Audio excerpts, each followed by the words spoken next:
Hello friends, welcome to Next Gen Mobiles. In this video, I'm going to show you how to insert the SIM card into Poco M6 Plus. Let's get start the video. Before inserting the SIM, it's important to first check the SIM status in the settings. Next, use the SIM tool to eject the SIM tray.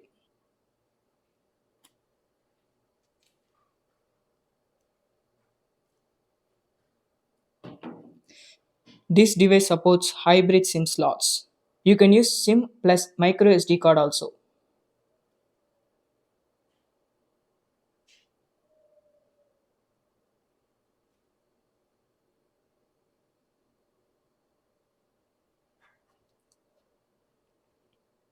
Once the SIM is placed correctly, reinsert the tray back into the phone.